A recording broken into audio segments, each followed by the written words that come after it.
Hello and welcome, knowers of Arentian wisdom, and those who know that we can gain incredible amounts of wisdom from knowing wolves. Today I'll be showing you how to make your own walking wolf house charm.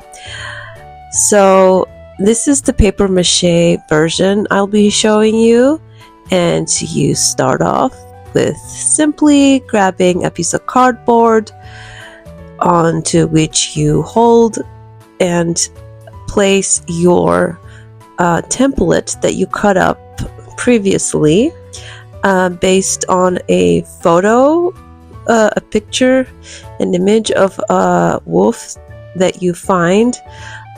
This is mine. I have gotten this from an image on the internet, and I like the profile of the walking position of the wolf, so I did that and I cut around the cardboard and simply create my first layer foundation, which everything will be built on top of.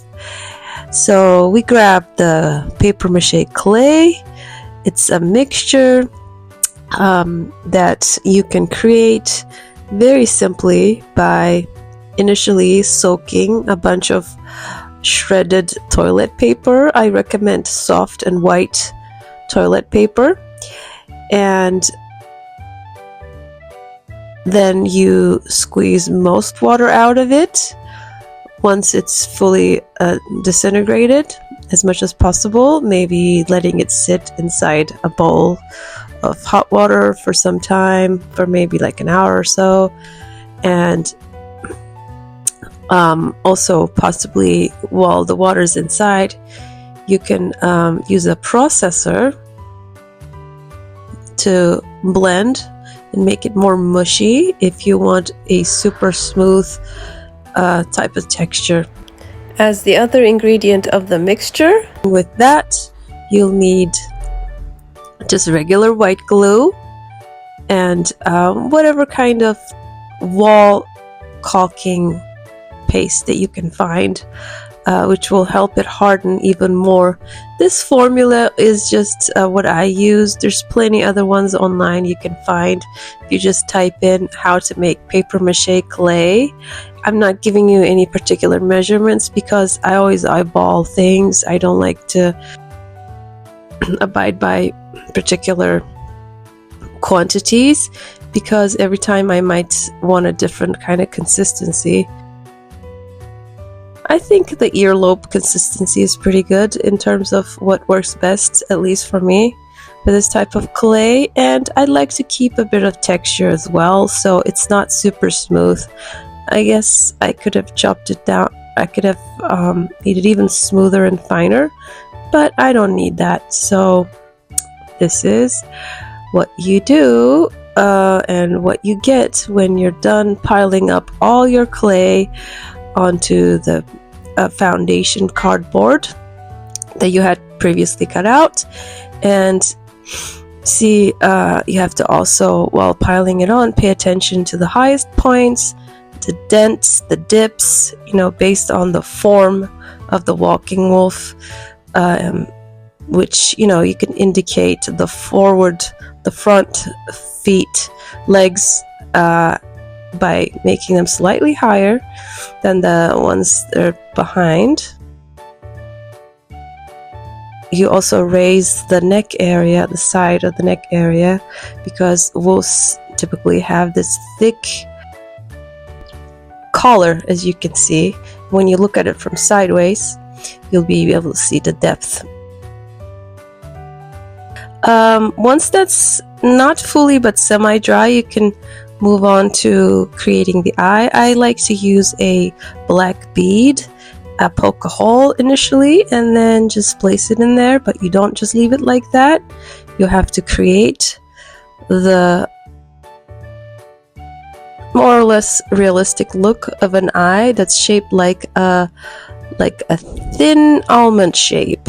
I recommend like a squinted eye, and you do that by building some more volume around the eyes the eyebrow area, and the cheekbones. So they have to be raised a little higher. And then you can move on to adding a little bit of detailing with the tip of the fine tip tool, like this needle I got here. And if you're a detail freak, you could even add little streaks of fur along the collar or the tail. At this point, our little sculpture is semi-dry, so you can still somewhat work with it. It's still somewhat flexible, but also it's not too sticky, so it doesn't lift particles when you touch it. It's just the perfect amount of moisture in it just yet, so you can keep working with the finer details, as you see I'm doing here. I like to define the lines between the limbs, the belly area, the legs. I like to give it a little bit of detail around the ear. And so yeah, just whatever area that needs to be slightly higher, I add a little bit more clay on top and just slowly build it up to the shape I want before I let it dry completely, after which I will no longer be able to work with it. So I do recommend the half dry time to do this part of the project. So once you're done with that, building as much as you need to, you can check the side view and see if everything has the right amount of depth that you need. And make sure the hind legs, the legs that are falling behind, aren't higher than the ones in the front. By the way, there's a more flat version of this for those who don't want to deal with the paper mache clay. So this I just wanted to show you real quick. This is a different version. It takes a little less time. It's done with just white glue, not the clay, but I prefer the clay. It just gives it more of a 3D look. It's just deeper, just kind of cooler, but both actually pretty cool.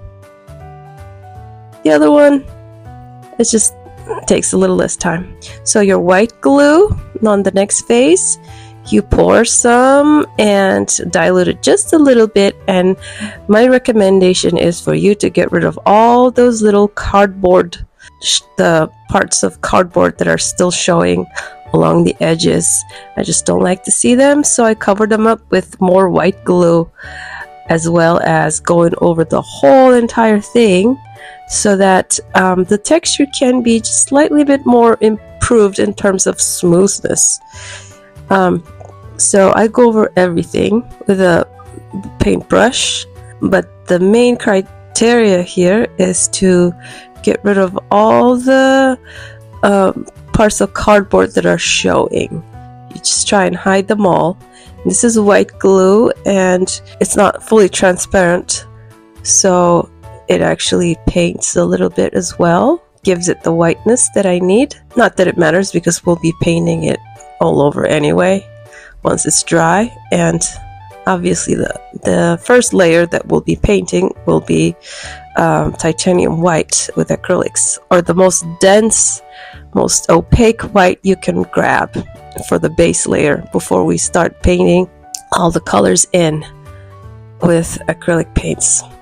So I make sure everything is covered. There's no little holes showing around the edges, because you know the cardboard box has some hollow parts, and I make sure everything is fully whited out.